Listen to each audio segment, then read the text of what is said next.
Hello and welcome back to Superhero Maniac, your one-stop destination for all the superhero updates from across the world.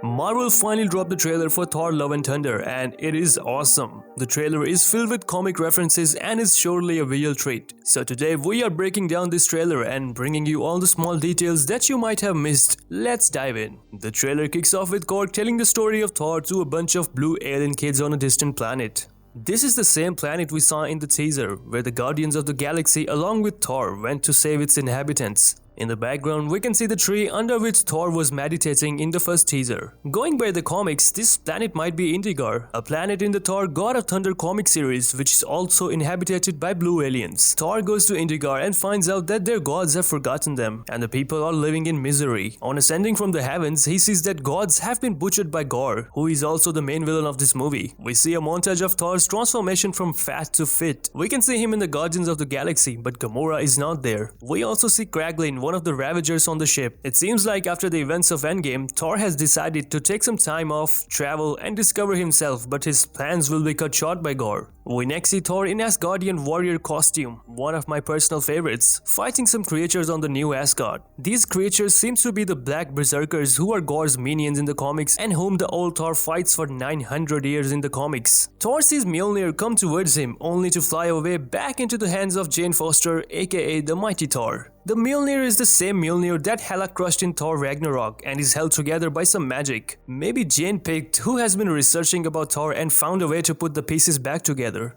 In the same sequence, we see Thor now wearing a different costume made of gold and with a very ugly helmet. Thank God he doesn't always wear it in the movie. This sudden change in the costume might be due to Thor calling the powers of lightning using the Stormbreaker. For a split second, we see Jane Foster ride a Pegasus, a nod to Jane's run as the Valkyrie after she sacrificed her life while fighting evil and was resurrected by Odin. This might be how the movie ends for the character. Next, there is difference in the time Thor and Jane remember to have been apart. Jane says it's been like 3 to 4 years, while Thor says it's been over 8.5 years. The difference between the two is about 5 years, the same duration as the blip, suggesting that Jane was among the ones dusted away by Thanos' snap. Then we finally get to see the first look of Christian Bale's Gorr, the God Butcher, and it's stunning. His hand movements and expressions kind of remind me of Voldemort, especially when he picks up the Necrosword. Gorr makes his purpose very clear, which is to kill all the gods. Marvel is picking up two different Thor storylines from the comics, the Unworthy Thor and Thor God of Thunder. I'm not sure about the entire Unworthy storyline, but the origin of Gorr is going to be the same. The usage of color around Gorr is also fascinating.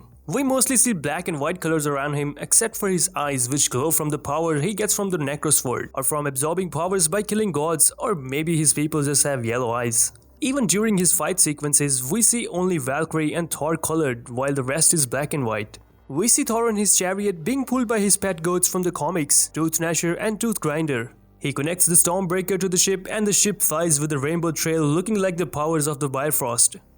Next, we see an action scene in the court of Zeus where Jane throws Mjolnir and it disintegrates into its pieces, hits everyone and joins back together, showing a new ability to the hammer and letting us know that it is not super glued together. Also, for those who don't know, Zeus is the god of lightning in the Greek mythology, just like Thor is in the Norse mythology. We see a few shots of Moon where the final battle might take place. Gorr testing out the powers of the Necrosword, Valkyrie and Thor fighting Gorr, and an injured Gorr telling Thor that he is not like the other gods he has killed. This line is straight from the comics and shows the fascination of Gorr with Thor. The next shot shows Jane Foster in a chamber with many statues in it. We can clearly make out the statues of the Living Tribunal and the Watcher.